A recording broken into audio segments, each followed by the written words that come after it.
Welcome back to our chapter-by-chapter summary of The Power of Your Subconscious Mind. Today, we're diving into Chapter 22, Overcoming Fear.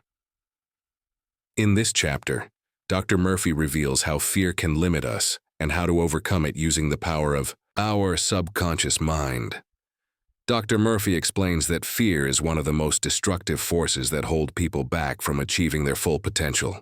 Fear can stem from many sources: past experiences, negative conditioning, or even unfounded worries. But regardless of the source, fear can be conquered. Dr. Murphy teaches that the subconscious mind does not distinguish between good or bad thoughts. It accepts whatever we impress upon it.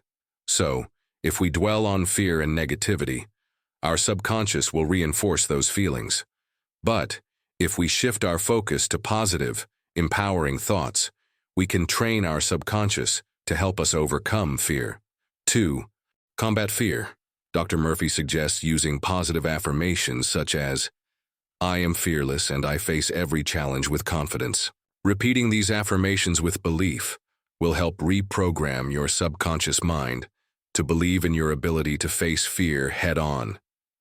Visualization is another powerful technique. Imagine yourself overcoming your fears. Picture yourself acting confidently, making decisions without hesitation, and succeeding despite challenges. The more you visualize success, the more your subconscious will help you manifest it. The key takeaway: fear is a product of your subconscious thoughts. By changing your thinking and focusing on positive affirmations and visualization, you can train your subconscious mind to overcome fear and unlock your true potential. That wraps up Chapter 22. In the next chapter, we'll explore how to use the subconscious mind to create lasting happiness. Like, comment, and subscribe. And don't miss the next chapter.